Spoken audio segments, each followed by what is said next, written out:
پاکستان اپنے میزائلوں پر امریکی خوف سے حیران، جنوبی ایشیا پر اثرات کا اندازہ لگاتا ہے۔ واشنگٹن کا یہ اندازہ ایسے وقت میں سامنے آیا ہے جب پاکستان کا مقصد امریکہ اور چین کے ساتھ اپنے تعلقات میں توازن پیدا کرنے کا ہے، جس میں کولیٹرل نقصان کے خدشات ہیں۔ واشنگٹن کی جانب سے جنوبی ایشیائی ملک کے بیلسٹک میزائل کی تیاری کو امریکی قومی سلامتی کے لیے ممکنہ خطرہ قرار دینے سے پاکستان آنکھیں بند کر چکا ہے۔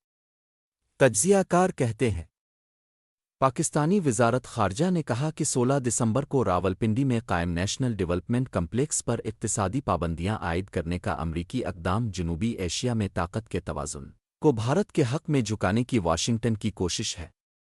دونوں جنوبی ایشیائی ممالک 1947 میں تقسیم کے بعد سے کئی جنگیں لڑ چکے ہیں۔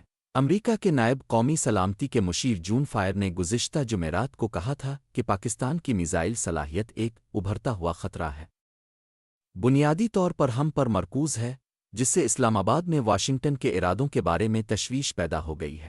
پاکستان نے ہفتے کے روز اس بات کی تردید کی کہ اس کی طویل فاصلے تک مار کرنے والے بیلسٹک میزائل کی صلاحیت ممکنہ طور پر امریکہ کی طرح دور دراز مقامات پر حملہ کر سکتی ہے۔